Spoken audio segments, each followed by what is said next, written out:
उज्जैन में शिप्रा तीर्थ परिक्रमा के समापन समारोह के दौरान मुख्यमंत्री मोहन यादव ने सिंहस्थ 2028 को लेकर बड़ा ऐलान किया। उन्होंने कहा, सिंहस्थ में श्रद्धालुओं को 30 किलोमीटर से अधिक लंबे शिप्रा घाटों पर मां शिप्रा के स्वच्छ और प्रवाहमान जल से पुण्य स्नान का अवसर मिलेगा।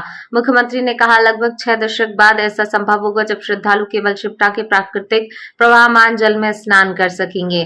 सीएम मोहन यादव ने कहा कि पिछली बार सिंहस्थ 2016 में मां नर्मदा के जल से स्नान की व्यवस्था की गई थी, लेकिन श्रद्धालुओं की इच्छा थी कि मां शिप्रा स्वयं पूर्ण प्रवाह में रहें।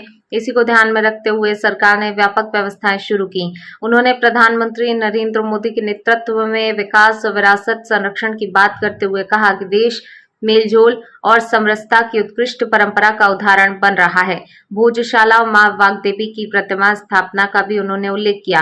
मुख्यमंत्री ने जलगंगा संवर्धन अभियान को प्रदेश का जन आंदोलन बताते हुए कहा, कुएं, तालाब, नदियों, जलाशय के संरक्षण में जनता की भागीदारी हो रही है। समारोह में भजन गायिका और बिहार विधानसभा सदस्य मैथिली ठाकुर ने भजनों की प्रस्तुति देकर माहौल को भक्तिमय बना दिया। माँ की ही कृपा से आज विकास के कई सारे काम, हजारों करोड़ के अलग अलग काम आने वाले सिंहस्थ की तैयारी के लिए लग के अपनी तैयारी की तरफ बढ़ रहे हैं। और माँ का किनारा, ये छिपरा जी के घाट 31-30 किलोमीटर तक घाट बनने वाले हैं, जो पुराने घाट तो है ही, लेकिन सिद्धनाथ से लगा करके त्रिवेणी तक के दोनों तरफ के किनारों के घाट निर्माणाधीन है। और आगे बढ़ करके नदी जोड़ो अभियान के बलबूते पर मां छिपरा के जल में सिंहस्थ का होना, यह 1967 में आखिरी बार हुआ था, लेकिन 80 के बाद से 80, 92 और 2004 तक मां गंभीर के जल से स्नान हुआ था। बाद में 2016 में मां नर्मदा के जल से स्नान हुआ।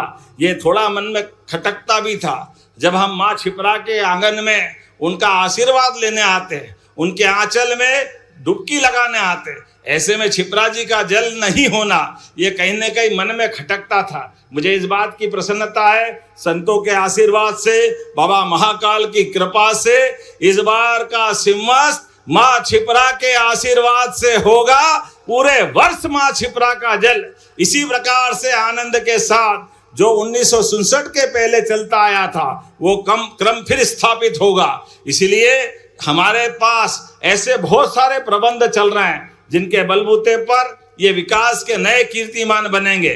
लेकिन आज एक बार फिर मैं मंदिरों की घंटी की आवाज के साथ हमारा रोम रोम में रोमांच भी आ रहा है और भगवान का आशीर्वाद भी मिल रहा है। आज यहाँ इस किनारे पर समापन के साथ हम सब महाराज जी का आशीर्वाद भी चाहते हैं और स्वर गंगा की लहरियां अब यहाँ प्रारंभ होगी, जिसके भरोसे से ये सांस्कृतिक संध्या धन्य होगी। मेरी अपनी ओर से एक बार फिर आप सबका वंदन, अभिनंदन